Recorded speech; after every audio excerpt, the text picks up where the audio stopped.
So, I did go out of town for a few days last week. So I'm back into my quick responses to this 12 insane things that the Mormons actually believe. It is so ridiculously hot this last week. I have been trying to do these films with my air conditioner turned off so that the noise isn't in the background, but it is just too hot to turn it off today. So I apologize for the background. But this is number 5, so let us listen to this. Number 5 thing that Mormons believe, they believe in baptizing for the dead. Have you ever noticed that like Mormons are like real big into like genealogy and stuff like that? Yeah, there's a reason why, because they want to try to get a record for every person who ever lived and then go get baptized in that person's place. And so therefore, like somebody who lived off in the 1500s in France somewhere who lived to be 30 and died, because of the bubonic plague or whatever, and was not a Mormon, they can actually go trace his genealogy, go find his name, and then go back to Salt Lake City and be baptized in the name of that person and wash away his sins, kind of like posthumously, like he can, he could like not have been, has his sins cleansed, and now you in Salt Lake in 2012 could have gotten baptized, and now all of a sudden he's in heaven, because that's what they believe. Hey, don't shoot the messenger. I'm just telling you what they say. So there's that. Most of what he says is fairly accurate, but let us talk about salvation for the dead. So, yes, it is true we believe in salvation for the dead, and this is a very simple reason. We believe, as the Bible states, that one must be baptized to be saved. Christ himself, he states, one must be born of water and of the Spirit. This is baptism and confirmation. He says at the end, Mark chapter 16, verse 16, those who believe and are baptized shall be saved. So, yes, we believe that baptism is essential. But if somebody lived, and he talks about somebody in France in the 1500s, which is true, because in the 1500s they didn't have proper authority, but that'll come up in a different video anyway. But it's anybody who lived at a time or place where they did not have access to the proper priesthood authority for the ordinances of the gospel to be performed for them in this life. So, on their behalf, we perform the ordinances of the gospel to allow them that opportunity. If baptism is required for salvation, then God must provide a just God must provide a means for everybody to be baptized. And if they didn't have the opportunity in this life, there has to be an opportunity provided after this life. It's a logical conclusion. So yes, there are, and it's not just baptism. All the ordinances of the gospel, except priesthood ordination, are performed on behalf of the dead. Baptism, confirmation, and the temple ordinances are all performed for the dead, on behalf of the dead. Now, this idea of vicarious ordinance work is not new. It's all through the Bible. The very idea of the atonement of Christ is a vicarious work. Christ died in our place. So the principle of vicarious work is embedded in the very central tenets of the gospel.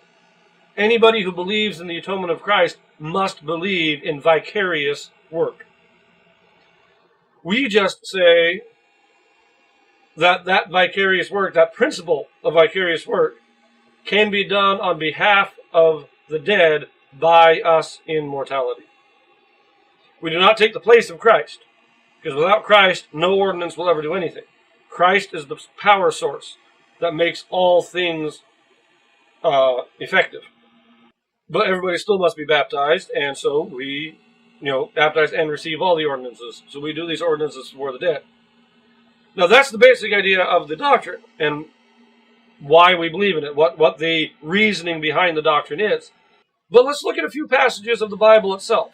See, we have this right here. This is in 1 Peter chapter 3.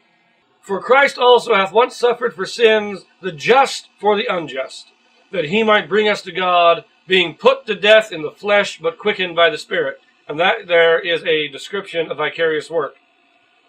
The just being Christ, suffering for or in behalf of the unjust, which is us.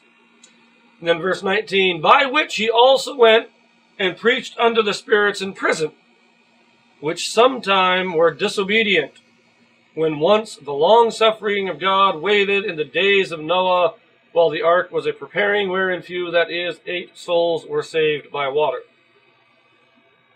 So Christ preached to the spirits in prison.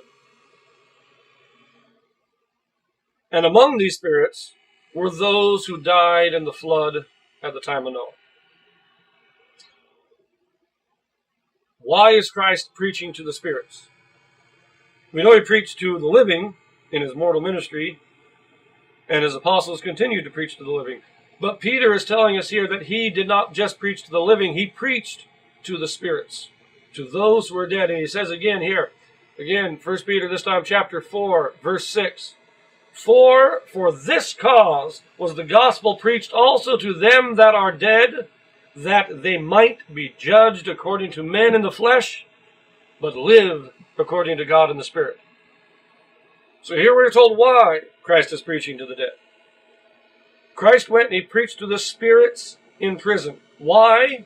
So that they could receive the same judgment that the living receive.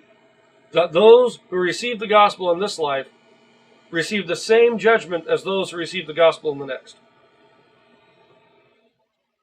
As like I said, as the practice, as the logic of the doctrine shows, you need baptism, whether you get it in this life or the next. And that's what this is saying. Christ preached to those spirits, those people who were dead, so that they would have the same opportunity as those who received the preaching of the gospel in this life. In addition, this is where it really brings it home in the Bible. 1 Corinthians chapter 15 is Paul's great discourse on the resurrection. And I've mentioned this in a previous video. He's talking to the Corinthians, because the Corinthians were denying the resurrection. And he's talking to them, saying, if we don't believe in the resurrection, what's the point in our faith? And then he states, else what shall they do which are baptized for the dead? If the dead rise not at all, why are they then baptized for the dead? Now, I've had some people try to tell me that this was Paul referencing some pagan practices. But it makes no sense. Why would Paul use false doctrine to try and prove true doctrine? The idea that Paul would say, well, you should believe in the resurrection because these evil pagans are practicing baptism for the dead, is illogical. The only reason he would mention this is if the saints were practicing this. In other words, when Paul was still alive, and thus Peter was still alive, most likely, in that early period, in the apostolic period of the church, the saints practiced baptism for the dead. It states this in the Bible. And we do it, as Paul says, because we believe in the resurrection. We believe that there is something more to come. And only by receiving certain ordinances can we attain to the greatest reward to come. And therefore, we practice baptism for the dead. We do all the ordinances for the dead so that they have that same opportunity. And now, I do want to mention this. This is a little bit more into salvation for the dead, going beyond baptism to all the other ordinances. This is in the book of Hebrews, chapter 11, verse 40. He says here, talking about all the prophets, that all the trials they went through, that they were sawn asunder, tempted, slain, wandered in the desert. And then he says, and these all, having obtained a good report through faith, received not the promise, God having provided some better thing for us, that they without us should not be made perfect. See, we don't just do genealogy, as he says, to get the salvation for the dead, to give the dead the opportunity. That's a big part of it. But as it says here, they without us should not be made perfect. And this isn't talking about those who didn't receive the ordinances. This is talking about the prophets. because we believe that unless all the faithful are sealed together through the sealing power of the priesthood, that we are bound in a chain from Adam to the very end, that if one link of that chain is missing, the entire human family is condemned. We must be sealed. They, without us, should not be made perfect. And by token, we, without them, cannot be made perfect. We must, all the human family, must be joined by the power of the priesthood, or there is no salvation. That is why we study our genealogy. That is why we do these ordinances for the dead. Because unless they are sealed to us, it's not just them. We're not just doing this, it's largely for them. We are doing it so they have that opportunity. But if we do not give them that opportunity, then we ourselves cannot be saved, because we cannot be saved without them, and they cannot be saved without us. That is what the Bible teaches us. That is what we believe. Now, you can think that's crazy, but it is straight from the Bible. Anyways, I'm going to leave that here. Thank you for watching. If you are enjoying it, like, subscribe, and tune in for the next one.